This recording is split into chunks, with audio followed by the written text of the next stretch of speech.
You know that feeling, right? When there's a conflict at work and it just ties everything up in knots? It creates this tension that you can feel, and suddenly nothing gets done. But what if there was a clear, structured way to handle it? Not just to, stop the fighting, but to actually make the whole team stronger because of it?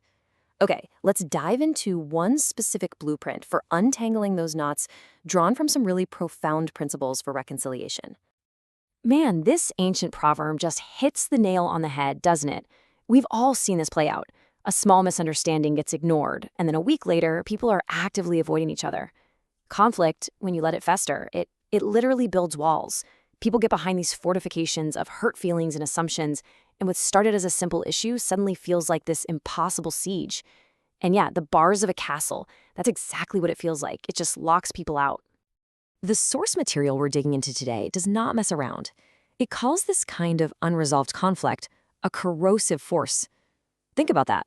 It's like an acid that just eats away at the very fabric of an organization. The trust, the unity, the whole reason you're there in the first place. This isn't just a minor annoyance. It's a genuine threat to the foundation of the team. And this really shows you what's at stake. I mean, look at this. When pride and anger get the driver's seat, it's like adding fuel to a fire. The source argues that this kind of mess is almost always rooted in pride. That desire to be right instead of desire to do what is right. And here's the kicker. It directly torpedoes the mission. A team tangled up like this can't possibly provide shelter or stability for anyone, not for its own people, and definitely not for those it's supposed to be serving. Okay, so if the problem is that destructive, what on earth is the solution? Well, this whole framework starts with a pretty radical shift in how we think. Before we even get to the how, we have to completely change the goal. It's not about winning an argument. It's not about proving your point. The goal is always, always restoration. This verse right here from Matthew 18, this is the bedrock for the entire process. And the key phrase, the absolute game changer, is right at the end. You have gained your brother. The whole point isn't to defeat an opponent in the next cubicle. It's to win back a relationship. I mean, just stop and think for a second. What would change in our workplaces if that was our number one goal every single time a conflict came up? So let's be super clear about what restoration actually means here. It's a choice. It's consciously deciding to put the relationship and the health of the entire team above your own need to be right. It takes some serious humility, for sure, and a lot of courage. It's all about aiming for healing, not for victory. Okay, so we've got the mindset, right? We have the why, but what about the how? How do you actually do this? Well, let's get practical and look at the blueprint. Because this isn't just a bunch of vague ideas. It's a clear, step-by-step process for untangling these messes. So here it is, the 3-step process. Step 1 is absolutely crucial. Go privately, just you and the other person. Your goal is to get your teammate back, not to just vent or unload on them. Now, if that doesn't work, you move to step 2. Take witnesses, and notice their job. It's not to be your backup, not to gang up on the other person. It's to help mediate, to bring some outside perspective. And finally, if things are still stuck, step 3 is to involve leadership, so they can step in and help find a resolution. A blueprint isn't much good if you can't actually build something with it, right? So to see how this all works in the real world, let's walk through a quick case study from the source material.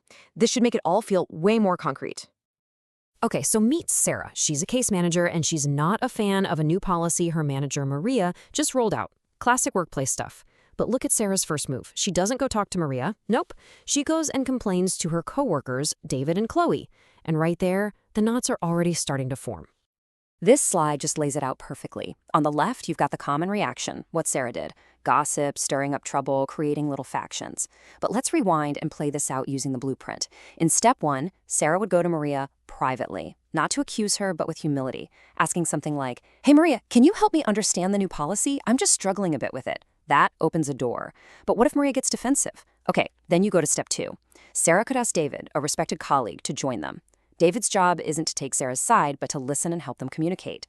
He might say, "Maria, I hear Sarah's concern. Sarah, I hear Maria's goal. Is there some common ground here?" And if even that doesn't work, step 3 means bringing it to leadership, not to get Maria in trouble, but so leadership can help find a way forward for the health of the whole team.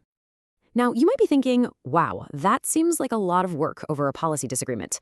But let's zoom out for a second. The reason this process is so important is because a team's internal unity is absolutely critical to its external mission.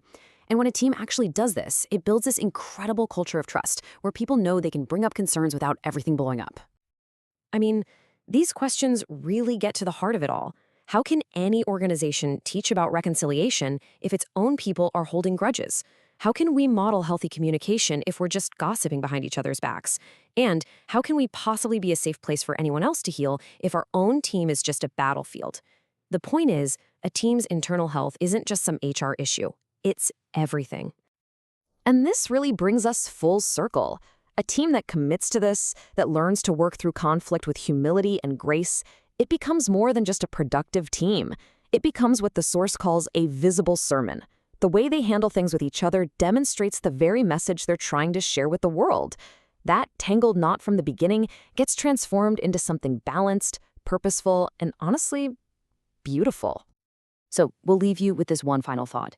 This whole blueprint, everything we've talked about, is really built on this one transformative question.